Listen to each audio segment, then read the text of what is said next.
Hello, this is Rafik Delmi and I am back. It has been a long time since we didn't talk about camera gears, especially about lenses. This time I'm here to introduce a quite old lens, which is the Sigma 24 to 60mm f2.8. Not 70mm, but 60. Yes, it does exist.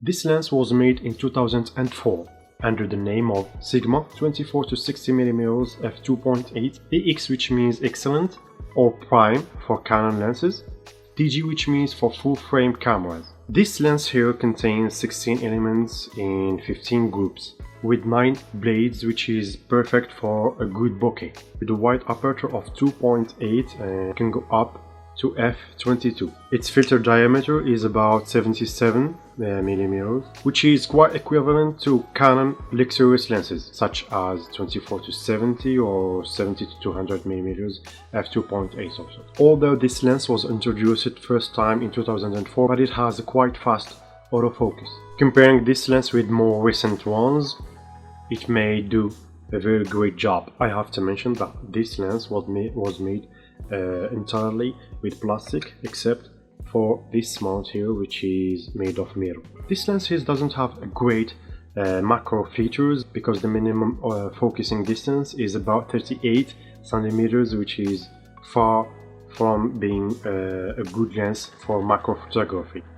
Personally, I think that this lens here is quite sharp at 2.8, but to get its maximum sharpness, you have to move the aperture to between 3.5 and f4 in order to have better details and in-depth object inside your frame. Here let's see some examples on a 1.6 curved frame body.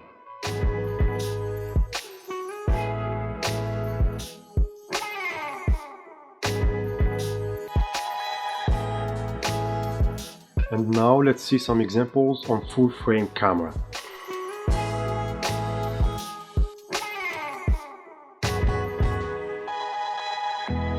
And here are some examples of using this lens on a video.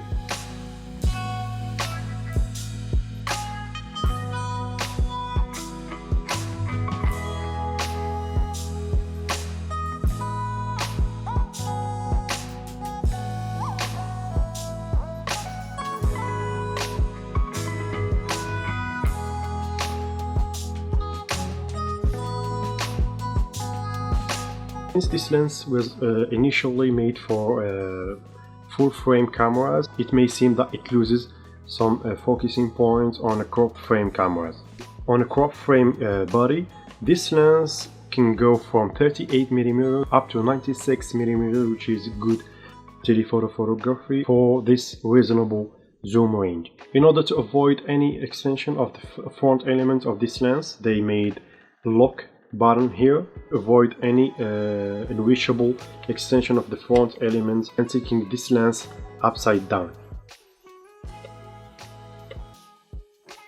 This lens also have a precise manual focusing ring here, which is perfect for video recording or video projects. Personally, I consider this lens as a big deal for its reasonable price, which is around 120 euros up to 200 euros. Personally, I bought it for 70 bucks only from my friend's shop, my friend's store for cameras, and you can check his store on Instagram. I recommend buying this lens because it is perfect for daily use, such as portraits, landscape, and even for telephoto takings, especially on a crop frame body, portraits and landscapes and cityscapes on a full frame one. I hope you did enjoy this video. See you in next one. Peace.